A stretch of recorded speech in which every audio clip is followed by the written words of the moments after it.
साहेब, आज संतोष देशमुख हत्या प्रकरण जे घडलं होतं बीडमध्ये, त्या 3 महिन्यानंतर मंत्री धनंजय मुंडे यांचा राजीनामा झालेला आहे। त्यांनी फडणवीसांकडे तसा राजीनामा सुपूर्द केला आहे आणि राज्यपालाकडे देखील तो राजीनामा पाठवण्यात आला आहे। काय भूमिका आहे तुमची?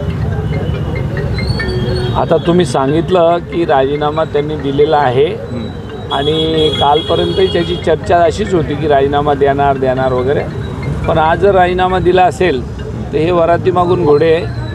ज्या दिवशी त्यांच्यावर आक्षेप घेण्यात आला, किंबहुना ते मोठे आका लहान आका हा विषय समोर आला आणि जेव्हा बीड जिल्ह्याचं नेतृत्व ते करत होते तेव्हा त्यांनी पहिल्या दिवशी राजीनामा द्यायला पाहिजे होता।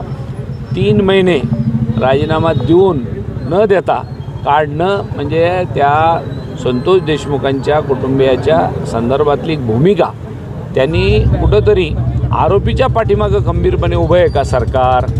3 महिने सरकारला राजीनामा घ्यायला का लागले? हा खरा मूळ मुद्दा आहे। आज राजीनामा देऊन का त्यांना पुरस्कार द्यायचा होता का? म्हणजे पण राजीनामा द्यायला पाहिजे होता तो पहिल्या दिवशी। हे नैतिकतेचं काम आहे।